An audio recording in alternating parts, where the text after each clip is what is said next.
অনেকেই মিউজিক শিখা নিয়ে চিন্তা ভাবনা করছেন, কিন্তু এখন পর্যন্ত ডিসাইড করতে পারছেন না কোন ইনস্ট্রুমেন্টটা আসলে আপনার জন্য বেটার হবে। চলুন আজকে এই দ্বিধা শেষ করা যাক।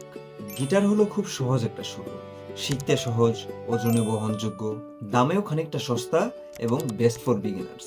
পিয়ানো হলো মিউজিকের থিওরি বোঝার জন্য সেরা একটা ইনস্ট্রুমেন্ট। আপনি ভিজুয়ালি দেখে দেখে স্বর, নোট, কর্ড এগুলো চিনতে পারবেন। বাঁশিতে হলো ফুসফুসের ব্যায়াম হয়, কম খরচে একদম অনেক কিছু, কিন্তু শেখাটা একটু কঠিন। তবলা হলো ছন্দ শেখার জন্য অসাধারণ একটা যন্ত্র।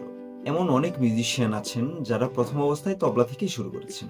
পিয়ানো অথবা রিড জাতীয় যে ইনস্ট্রুমেন্টগুলো আছে, হারমোনিয়াম ধরা যায়, মেলোডিকা ধরা যায়, এগুলো দিয়ে শিখলে আপনার অন্যান্য ইনস্ট্রুমেন্ট শেখাটা খুব সহজ হয়ে যাবে। কারণ সুরগুলো, নোটগুলো আপনি খুব সহজেই চোখে ভিজুয়ালি দেখতে পারবেন। এত ইনস্ট্রুমেন্টের ভিড়ে আমার একটাই পরামর্শ থাকবে আপনাদের জন্য, যেটা শুনলে আপনার অন্তর ঠান্ডা হয়, যে ইনস্ট্রুমেন্টটা আপনাকে খুব বেশি টানে, আপনি সেটাই শেখা শুরু করুন।